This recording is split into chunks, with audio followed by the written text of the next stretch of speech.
Hello everyone, आज हम लोग आ गए हैं एक नए टॉपिक के साथ, एक नया एक्सप्लेनेशन लेके। हमारी पिछली वीडियोस को आपने बहुत प्यार दिया। आज हम लोग बताने वाले हैं जीएफआर और मीन आर्टीरियल प्रेशर के बारे में, जो इस वीडियो के बाद आपको हमेशा ही याद रहने वाला है। तो हम लोग स्टार्ट करेंगे एक क्वेश्चन से। सबसे पहले क्वेश्चन को देखेंगे, उसके बाद हम लोग टॉपिक को सॉल्व करेंगे। क्वेश्चन ये बोल रहा है, the nurse caring for a client in shock recognises that the glomerular filtration rate of the kidneys will remain intact if the clients mean arterial pressure remains above which minimal value. तो question में ये बोल रहा है कि एक nurse care कर रही है एक पेशेंट की जिसमें शॉक होने के सिम्टम्स दिखाई दे रहे हैं। कैसे पता चल रहा है? तो अगर पेशेंट का मीन आर्टीरियल प्रेशर जो है वो इन ऑप्शंस में से किस वैल्यू के अगर ऊपर रहे तो ये मतलब है कि जो पेशेंट का जीएफआर है वो सही है। ऑप्शन में है ए 80, बी 70, सी 60, डी 50। तो हमारे बॉडी का जो जीएफआर होता है, ग्लोमेरुलर फिल्ट्रेशन रेट होता है, वो इस बात से डिसाइड होता है कि हमारे बॉडी में मीन आर्टीरियल प्रेशर कितना है। तो हम लोग पहले जीएफआर की बात करते हैं। जैसे कि हमारे बॉडी में होता है नेफ्रॉन।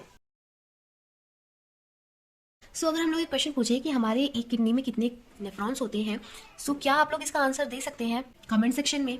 और अगर हम ये पूछें कि दो किडनीज में कितने नेफ्रॉन होते हैं, तो हम बता दें कि एक किडनीज में होते हैं 1.1 मिलियन नेफ्रॉन। मतलब हमारे पास भले ही जेब में पैसे हो ना हो, लेकिन हम अपने नेफ्रॉन्स के दम पे एक मिलियनर से कम नहीं है। एक किडनीज में होते हैं 1.1 मिलियन नेफ्रॉन और दो किडनीज में होते हैं 2.2 मिलियन नेफ्रॉन। होता क्या है कि ये जो हमारा बोमन्स कैप्सूल है, इसके अंदर जो आर्टरीज आती है उसको ये जो आर्टरीज आती है उसको तो बोला जाता है एफरेंट आर्ट्रियोल। और एक क्वेश्चन में बहुत बार पूछा जा चुका कि जो आर्टरी आती है उसका क्या नाम होता है और जो आर्टरीज बाहर ले जाती है उसका क्या नाम होता है।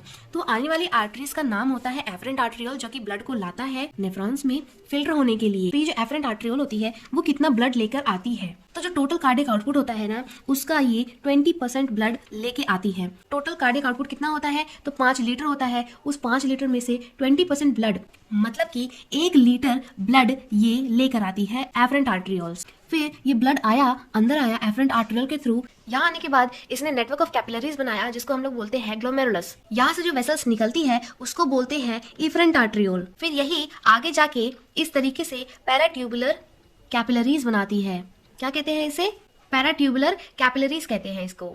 अब ये ब्लड यहाँ से लेके आया, यहाँ पे ये छना और यहाँ से ये वापस बाहर निकला। यहाँ पे जो ब्लड छनेगा उसके कारण बनेगा यूरिन। तो अब हम इसी छन्ने को क्या कहते हैं? इस छन्ने को हम लोग कहते हैं जीएफआर, ग्लोमेरुलर फिल्ट्रेशन रेट कहते हैं। और कितना ये छना, ये कैसे बताएंगे हम लोग, तो सुनिएगा, इसको बहुत ही मजेदार कहानी है इसके पीछे। जैसे कि ब्लड आया हमारा 1 लीटर आया, लेकिन 1 लीटर तो यूरिन नहीं बन सकता। तो ये जो 1 लीटर है ये तो है हमारा ब्लड, और इस 1 लीटर ब्लड में कुछ पार्ट छनने वाला होता है और कुछ पार्ट नहीं छनने वाला होता है। तो इनमें से क्या आया? इनमें से एक तो आया, एक पार्ट तो होता है प्लाज्मा, जो कि वाटर पार्ट होता है, और दूसरा पार्ट ब्लड का होता है जिसके अंदर होते हैं ब्लड सेल। तो ब्लड सेल यहाँ पे फिल्टर नहीं होते, सिर्फ प्लाज्मा का फिल्ट्रेशन होता है। और प्लाज्मा कितना परसेंट होता है ब्लड में? तो प्लाज्मा होता है 60% पार्ट ब्लड का और ब्लड सेल होती है 40% पार्ट। और इस 60% प्लाज्मा का क्या मतलब होता है? मतलब होता है 600 ml। तो अब इस 600 ml में से कितना पार्ट छनता है? तो 600 ml में से सिर्फ 20% ही फिल्टर होता है। तो अगर हम 600% का 20 ml छाने तो 20/100 into 600 is equal to 120 ml। हमारा जीएफआर निकल के कितना आया? हमारा जीएफआर निकल के आया 120 ml। तो कहने का मतलब है कि जब ब्लड आया 1 लीटर और ब्लड में से छना कितना? 120 ml। 120 ml तब छनेगा जब हमारा ब्लड आया कितना? 1 लीटर आया, और 1 लीटर में 600 ml छनने लायक आया, और छाना 120 ml। 600 में से भी छाना 120 ml, और इसी को बोलते हैं जीएफआर। 600 ml कब आया? तो जब हमारा कार्डियक आउटपुट होगा 5 लीटर और उसमें से 20% यहाँ पे आ रहा होगा। 5 लीटर कार्डियक आउटपुट कब होगा? जब हमारा बीपी होगा 120/80, तो तभी ये 5 लीटर कार्डियक आउटपुट आएगा। तो कार्डियक आउटपुट इतना आया, इतना गया और इतना छना, तो ये हमारा जीएफआर सही हुआ। तो इसी बीपी से निकालते हैं हम लोग मीन आर्टीरियल प्रेशर। जीएफआर कितनी आती है? 120 ml से 125 ml पर मिनट, ये हमारी नॉर्मल जीएफआर होती है। और हमारा बीपी कितना होता है? तो बीपी हमारा होता है मीन आर्टीरियल प्रेशर में, हमारा बीपी होता है 120/80। मीन आर्टीरियल प्रेशर कैसे निकालते हैं? तो 2 into diastolic pressure plus systolic blood pressure upon 3, इसको बोलते हैं मीन आर्टीरियल प्रेशर। और अगर इसको हम लोग सॉल्व करेंगे तो 2 into 80 plus 120/3 is equal to 160 plus 120/3 is equal to 280/3 is equal to 93.33। ये है हमारा नॉर्मली, हमारा ये होता है मीन आर्टीरियल प्रेशर।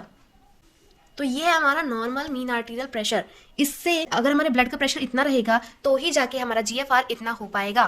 तो नॉर्मल कंडीशंस के लिए ये इतना बीपी होना ज़रूरी है, इतना मीन आर्टीरियल प्रेशर होना ज़रूरी है और इतना जीएफआर होना ज़रूरी है। तो हमारे ऑप्शंस में से ऑप्शन बी, सी और डी जो बहुत ही कम है, 93.3 तक एमएपी होना चाहिए, और ऑप्शंस के अकॉर्डिंग ऑप्शन ए जो कि है 80 वो इस लेवल तक पहुंच रहा है।